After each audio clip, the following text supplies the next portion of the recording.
Hello friends, Bhupendra Singh and watching my online classes beyond success. आज जो topic हम cover कर रहे हैं उसका मीनिंग है शुड बी, मतलब कि कोई ऐसी परिस्थिति जो हमारे हाथ में अभी नहीं है पर वो होना चाहिए था। ठीक है, तो ऐसे कंडीशन में इस्तेमाल करेंगे हम शुड बी का इस्तेमाल। कैसे, आइए सेंटेंस देख लेते हैं। जैसे उसे इस कमरे में होना चाहिए, उसकी जो उपस्थिति है उस कमरे में नहीं है पर वो होनी चाहिए, तो उसके लिए हम क्या बनाएंगे कि he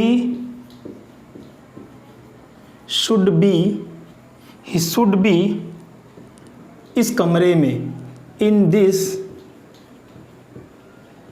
room, उसे इस कमरे में होना चाहिए, है नहीं, तो he should be in this room। तुम्हारी अंग्रेजी अच्छी होनी चाहिए, मतलब खराब है, अच्छी नहीं है, पर कैसी होनी चाहिए, अच्छी होनी चाहिए। तो your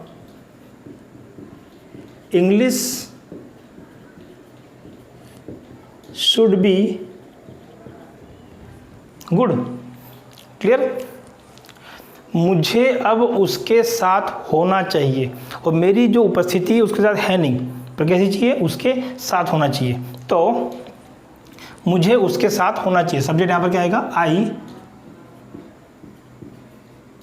I should be with him, I should be with him, मुझे उसके साथ होना चाहिए। तुम्हें खाली होना चाहिए, वो अभी फ्री नहीं है, बिजी है, कोई काम कर रहा है, पर कैसा होना चाहिए, उसको इस वक्त फ्री होना चाहिए। तो क्या कहेंगे हम, यू शुड बी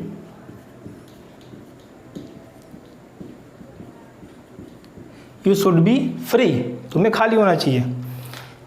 यह मेरी होनी चाहिए, कोई एक वस्तु है जो मुझे पसंद है और वो मेरी होनी चाहिए, और मैं अपनी इच्छा प्रकट कर रहा हूँ कि ये जो वस्तु है ये मेरी होनी चाहिए, किसी और की नहीं। तो हम क्या करेंगे, इसके लिए क्या लिखेंगे, ये वस्तु मेरी होनी चाहिए, तो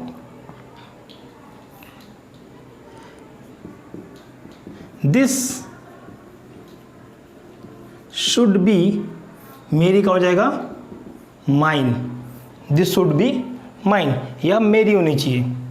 उसे दुखी नहीं होना चाहिए, नहीं मतलब अब यहाँ पर ये जो सेंटेंस है ये आप आ गया नेगेटिव, ये आपका नेगेटिव सेंटेंस है।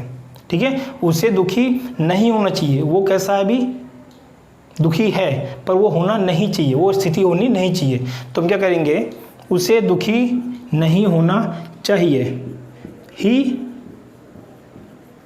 शुड नॉट बी, नहीं का हो जाएगा not be, he should not be sad, he should not be sad, उसे दुखी नहीं होना चाहिए। रवि को वहाँ अकेले नहीं जाना चाहिए, वो अकेले गया पर उसकी उपस्थिति क्या होनी चाहिए, किसी के साथ जाना चाहिए था, तो अकेले नहीं जाना चाहिए था। तो रवि को वहाँ अकेले नहीं जाना चाहिए। ठीक है, तो Ravi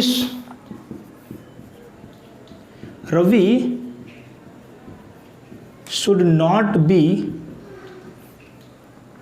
there, Ravi should not be there alone।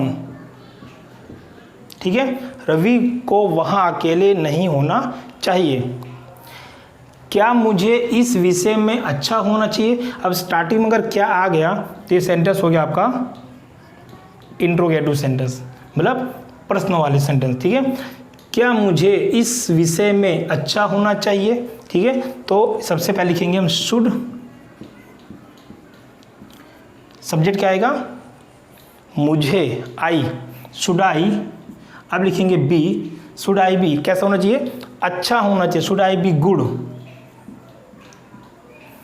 Should I be good इस विषय में, इन दिस सब्जेक्ट,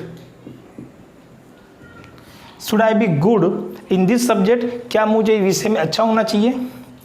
क्या मुझे इस कमरे में नहीं होना चाहिए, मतलब मेरी उपस्थिति अभी इस कमरे में है पर कैसा होना चाहिए, यहाँ नहीं होना चाहिए। तो ये भी इंट्रोगेटिव सेंटेंस है। तो सबसे पहले लिखेंगे शुड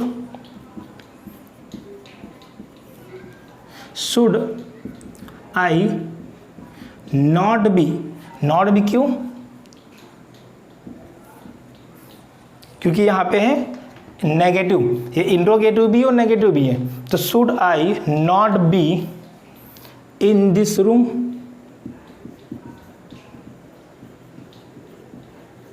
लास्ट में क्वेश्चन मार्क, ठीक है। Should I not be in this room, उसे इस जॉब के लिए कहाँ होना चाहिए। अब यहाँ पे देखो ये कहाँ आ गया, मतलब ये हो गया WH वाले इंट्रोगेटिव सेंटेंस, ठीक है। तो कहाँ के लिए इस्तेमाल करेंगे हम, where he should be, where he should be इस जॉब के लिए, for this job, for this job, where he should be for this job, इस जॉब के लिए उसे कहाँ होना चाहिए। तो अब ये जितने भी सेंटेंस अभी हमने प्रैक्टिस की है, ये सारे वो सेंटेंसेस हैं जो किसी न किसी परिस्थिति में होने चाहिए पर है नहीं। तो ऐसे सिचुएशन में हम इस्तेमाल करते हैं शुड बी का। तो आई होप आपको लेक्चर समझ में आ गया होगा। अगर आपको समझ में आ गया है तो कमेंट करके मुझे बता दीजिए। अगर आप नए हो चैनल को सब्सक्राइब कर लीजिए और लाइक करके मुझे बताइएगा।